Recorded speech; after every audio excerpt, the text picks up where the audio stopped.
और ये क्या है? किराए का मकान। ये आपको भाड़े पर मकान मिला है। ये पंचभौतिक मनुष्य शरीर जो अनमोल है, जो जिस्म है, ये किराए पर दिया।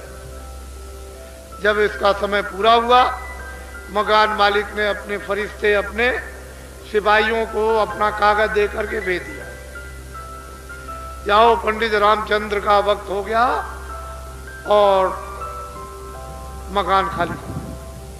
मोहम्मद नूर का वक्त हो गया, जाओ जल्दी जिस्म खाली करो। ना वो पंडित देखेगा, ना वो मोहम्मद मुसलमान देखेगा, ना वो छतरी देखेगा, ना गरीब, ना अमीर, ना पढ़ा लिखा, कुछ नहीं। वो सिपाही दौड़ेंगे, उसके नाम लेकर के दौड़ पड़ेंगे और कहेंगे, उनकी आवाज को किसी को सुनाई नहीं देगा, उसी को सुनाई देगा। आवाज को सुन करके उसका होश खत्म, समाप्त हो जाएगा। और वो कागज दिखाएंगे, मालिक का ये हुक्म हो गया, मकान 1 मिनट में खाली। आप क्या करोगे? और वो सिपाही कुछ नहीं कर सकते हैं, वो तो फरिश्ते हैं। मन को, बुद्धि को, चित्त को, प्राणों को, जीवात्मा को, रूह को 1 मिनट भी नहीं लगेगा इस जिस्म से, इस मकान से घसीट कर बाहर। ये जिस्म मकान जमीन पर जोर से गिर जाएगा। इसको गिरते ही मोहल्ले में, गांव में शोर मच जाएगा और लोग दौड़ पड़ेंगे, क्या हो गया कि वो तो चला। नफरत हो जाएगी, घृणा हो जाएगी। हिंदू कपड़े डालेंगे, मुसलमान भी कपड़े डालेंगे और जल्दी जल्दी जल्दी करो, देर मत करो। अवल ले चलेंगे, हिंदू तो ले जाएंगे बाहर, लकड़ियों पर रख करके उसको जला के सुहा कर देंगे। मुसलमान ले जाएंगे, गड्ढा खोद के दफना देंगे। ये माया की छाया, बाग बगीचे, मकान, दोस्त मित्र, अंग्रेजी, हिंदी, उर्दू, सोना चांदी, ये बाल और बच्चे और स्त्री और पुरुष, ये सब अंग्रेजी और सब आपकी ये। इनमें से कोई भी ना आपकी मदद करेगा, न इनमें से कोई चीज सुई की नोक आपके साथ। अब ये बताओ कि किराए का मकान अगर आज रात को खाली करा दिया जाए तो आप कुछ ले जाओगे? बोलो, नहीं ले जाओगे। तो ये बाजार में जो खरीद कर, अपराध खरीद कर, गुनाह खरीद कर, पाप खरीद कर, झूठ खरीद कर के, धोखा खरीद कर, बेईमानी खरीद कर, कत्ले आम खरीद करके, डकैती खरीद कर जो ये सिर पर लाद रहे हो, आखिर ये कौन देगा? अरे भाई, ये कौन मुजरा करेगा? इसको अदा कौन करेगा? वो सिपाही निकालेंगे और वहां खड़ा 40 बरस, 50 बरस, 60 बरस की फाइल, रजिस्टर तुम्हारा खुल जाएगा और तुमने क्या किसके साथ रात को, सुबह शाम, जबान से, हाथ से, पैर से, मन से, दिल से, दिमाग से तुमने क्या किया, किसों को मारा, काटा, धोखा दिया, वादा खिलाफी, चोरी की, बेईमानी की, वहां सब। वो कहेगा, ये देखो तुमने 50 साल में ये किया।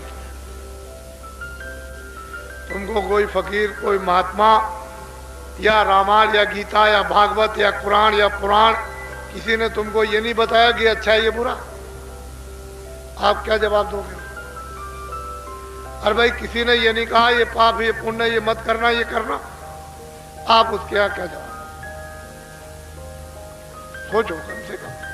ठीक है, तुम चोरी कर लो, डकैती कर लो, सामान ले आओ किसी के घर से, रास्ते चलते में लूट लो, मार दो, कत्ल कर दो, ठीक है।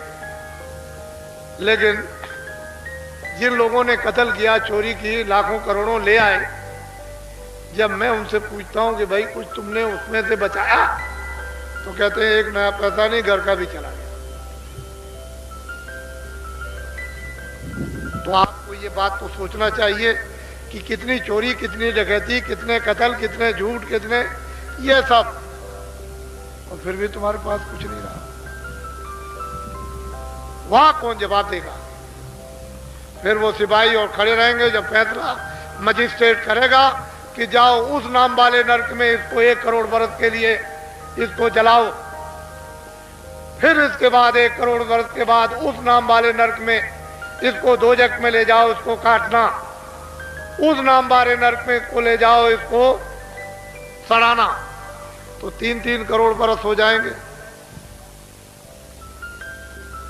लाखों लाखों मील तक आवाज आ रही है और आएगी। कोई वहां बाल बच्चा, दोस्त मित्र, नौकर चाकर, धन और दौलत, ये कोई नहीं। अरे थोड़े दिन के लिए मानो अनमोल समय आपको दिया गया, उसमें ये आफत, ये गुनाह, ये पाप, ये बोझे खरीद खरीद करके सिर पर रखो। अब बाबा जी की बात को बड़े ध्यान से सुनो। बाबा जी आपको साधु बनाने नहीं आए, ना आपका घर बार छुड़ाएंगे, ना साधु बनाएंगे, ना बच्चों से अलग करेंगे, ना नौकरी छुड़ाएंगे, ना खेती छुड़ाएंगे, ना दुकान छुड़ाएंगे, ना हिंदू बनाएंगे, ना मुसलमान बनाएंगे, ना सिख बनाएंगे। तुम जहां जो हो वैसे ही रहो। मतलब की बात उसको समझ जो तुम भूल गए हो। खेती वाले खेती का काम, खेती करें, दुकान वाले दुकान करें, दफ्तर वाले दफ्तर का काम। कैसे करें? ईमानदारी, मेहनत के साथ। शाम को आओ अपने अपने बच्चों की खिदमत और सेवा। ये जो दो आपको काम दिए गए आपके गृहस्थ आश्रम में, ये खेती, दुकान, दफ्तर का काम करना, शाम को बच्चों की सेवा और आए गए किसी अतिथि की भी मेहमानदारी और सेवा कर देना, सत्कार। ये दो ड्यूटी आप पूरी अपनी निभा दो, पूरी कर दो। जब आपके पास कोई भी काम का समय ना हो, चारपाई पे सोने के लिए जब जाओ,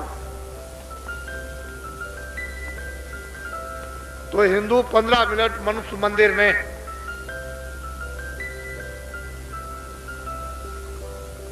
भगवान का भजन आत्मा से करें।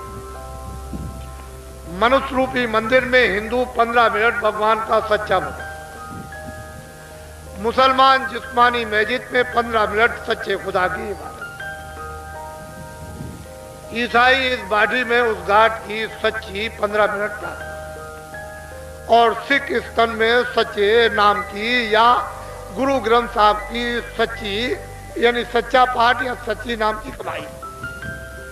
चारों वर्गों के, चारों धर्मों के, चारों जातियों के लोग अपने अपने फकीरों और महात्माओं, उस्तादों और आचार्यों के मुताबिक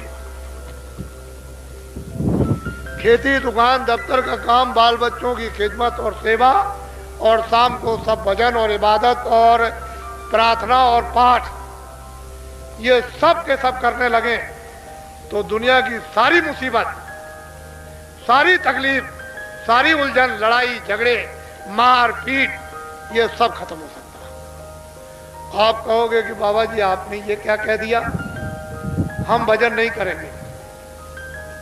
मुसलमान कहते हैं हम खुदा की इबादत नहीं करते। सिख कहते हैं कि ना हम नाम की कमाई करेंगे, ना हम गुरु ग्रंथ साहब का पाठ करेंगे। ईसाई कहते हैं हम चर्च में जाकर के प्रार्थना करेंगे नहीं, हमसे हो ही नहीं सकती। तो बाबा जी आपसे ये कहेंगे कि अभी आपने तकलीफ देखी कहाँ? ना आपने अकाल देखा, ना भूखमरी देखी, ना आपने सूखा देखी, ना आपने बीमारी देखी, ना आपने कत्लेआम देखा, ना हिंदू मुसलमान का लड़ना झगड़ना देखा, ना मारपीट आपने देखी। ये तो अभी आपने देखा नहीं, वो तो सब अभी आगे आने वाला।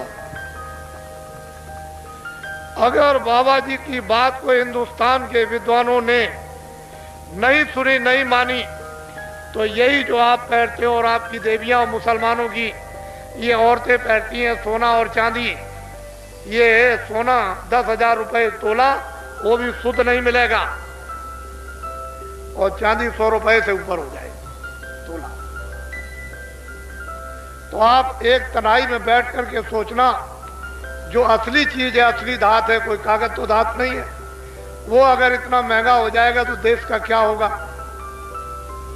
आपको तो नहीं मालूम। इसलिए मैं प्रार्थना करता हूं, मेहनत कर